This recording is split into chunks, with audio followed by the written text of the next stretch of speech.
ခုပေါ့နော်ဒီရှေ့တန်းမှာလည်းပါဝင်ပြီးသားဖြစ်တဲ့ရဲဘော်တွေလည်းပါတယ်ပေါ့ကိုပါဝင်တဲ့အပေါ်မှာရှေ့တန်းမှာဘယ်လိုအတွေ့အကြုံတွေရှိသလဲဆိုတာတစ်ချက်လောက် sharing လုပ်ပေးဖို့ပြောချင်ပါတယ်ကျွန်တော်အနေနဲ့တွေ့ကြုံတော့အဲ့လိုတိုက်ပွဲထိုးထိုးခြားခြားတော့မရှိဘူးပေါ့ဗျကျွန်တော်ကတော့ထန်တလောင်ကိုတခါသွားဖို့တယ်ရပောင်း40လောက်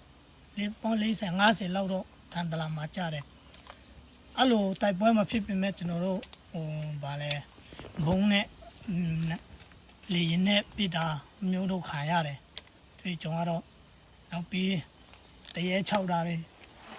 ငငယ်ကလေးအစားတရေ6တာမခံဘူးတာတွေအဲ့ဒါတွေတရေ6တာတွေလည်းခံဘူးတယ်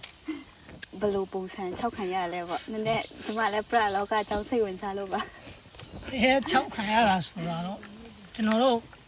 ထန်တလန် yes ခန်းကိုတင်းတယ်ပေါ့ဗျာ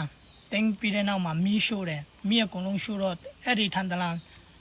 yes ခန်းကိုတင်းတဲ့နေ့မှာသူတို့စခွေးတွေက4ယောက်တည်တယ်အဲ့ဒီအလောင်းကိုသူတို့မယူသွားဘူးဆိုတော့သူတို့ကပဲ6တာနေမှာပေါ့နော်တိုက်သူတို့6တာတော့ကျွန်တော်တို့အဲ့တဲ့ဗာလဲအဲ့ရကတော့အင်တာလောက်ရှိတဲ့အဲ့ရလေးပဲမှာအဲ့ပြီးတော့သူတို့ကတော့အနောက်ကနေတိုက်ကိုချစ်တယ်ပေါ့ဗျာဂစ်နဲ့ချစ်တယ်အဲ့တော့ကျွန်တော်တို့လည်းရန်သူလားလူလားဆိုပြီးတော့ကြည်တယ်ဘယ်သူမှလည်းမရှိပြန်ဘူး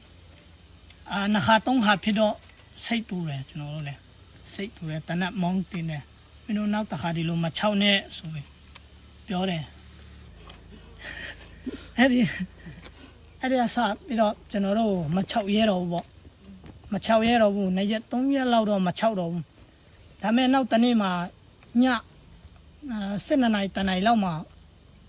လေရင်လက်ပြစ်ခံရတယ်ဂျစ်ဖိုက်တာနဲ့အဲ့ဒီဂျစ်ဖိုက်တာကျွန်တော်တို့ဖြစ်တော့ yes ကန်ကျွန်တော်တို့အဲ့တဲ့နေရာအလေတက်တဲ့ကိုကြားတယ်ကံကောင်းလို့ကျွန်တော်တို့အင်္ဂါကာထားလို့ကျွန်တော်တို့ဖက်ကိုကြီးကမလာနိုင်ဘူးပေါ့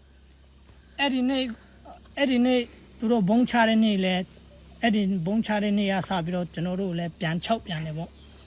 သူတို့ကကျွန်တော်တို့ဖြီးထားတော့ကျွန်တော်တို့ဘုံနဲ့ထုတ်ခါရတော့သူတို့လည်းဝမ်းတာနေမှာပေါ့နောက်တစ်ခေါက်ပြန်6လာတယ်ပေါ့